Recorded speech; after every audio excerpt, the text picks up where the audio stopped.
The images that you're looking at are from our recent shoot with Toria Nichole. Her company is called Toria Nichole the Label.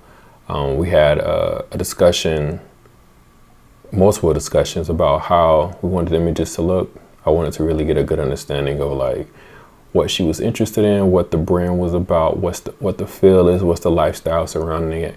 And that played a big part in us figuring out the location we wanted to shoot, the model we chose, the time of day that we went to shoot, and then the lighting choices that were made. We shot it in Miami Beach around sunrise. We got there before the sun rose, and then we made sure that we maximized the lighting that we had as far as the natural light, and then I used a reflector to strategically bounce light back into the model's eye.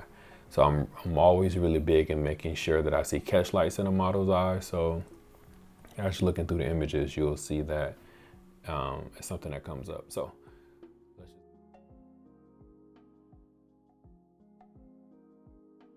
I follow a photographer named Marie B. I believe she's based out of Germany. She's an amazing photographer, and I really, really love her style. There are things that she does that I avoided in my career for a while. I've shot with hard light before, but it was not something that I emphasized in my photography. I always like to use soft light, which means either shooting in shade or creating shade, or when I'm using strobes, I would make sure I have an octabox or something there, right? Let's just go through the images really quick. We're starting in capture one. As you can see.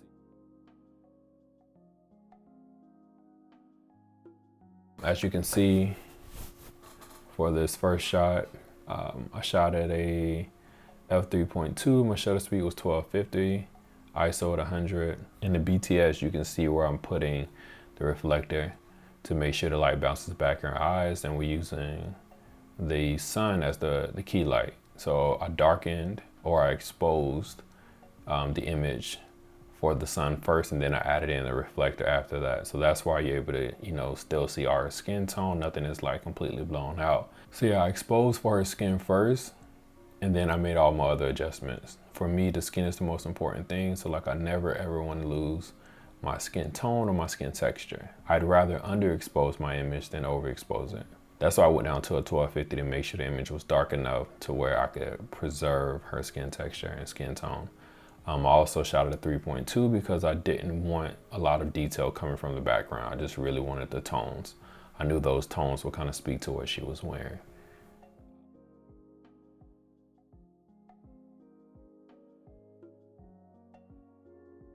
Let's move on to the second shot. In the second shot, I'm shooting at an f4.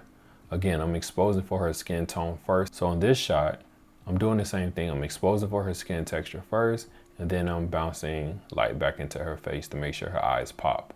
I hate when I look at an image and the model's eyes are completely black or completely dark. I want to see the whites of the eyes. I would love to see the pupil and see a catch light in there if I can get it.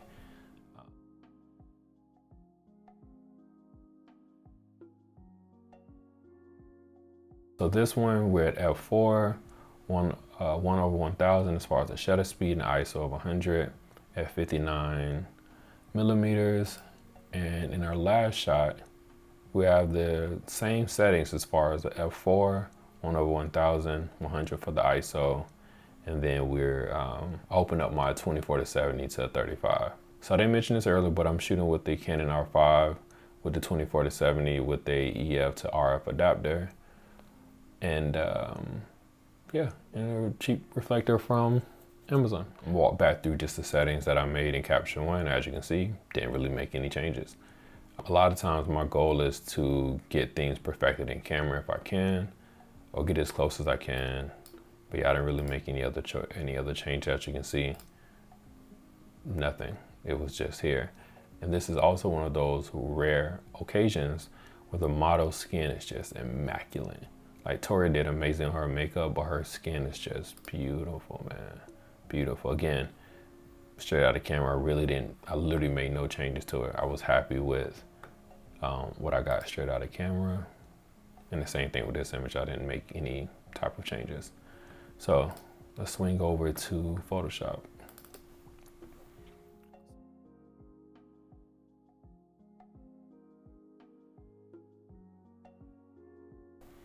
So from a retouching standpoint, I wanted to make sure that the ratio was a 4:5. So as you can see, the ratio fits the 4:5, but that also meant I had to expand this side.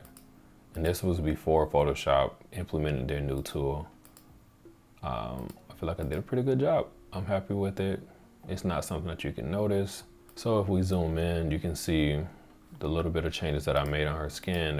Again, there wasn't a lot of changes that needed to be made. Her skin is just absolutely amazing. I just wanted to do like a couple of things here and there just to make sure everything popped. But you can see there was like literally almost nothing to do with her skin. The skin was absolutely amazing.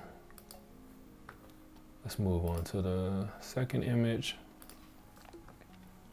And let's group these so we can just see a before and after. So again, I love cropping down to a 4:5. At first I was doing it because I wanted to get something similar to what I've seen on medium format, even though I know you can't really get the same exact feel, but I just like the 4:5. In this image, I made the adjustments. I rotated the horizon as well to make sure it fit. And then I filled in the sides using the clone stamp tool. And as you can see, we're a ton of changes made. I did spend a little more time on her skin, but there weren't like any major changes that needed to be made. Again, her skin was amazing. And we're gonna go into this last image. Let's go here.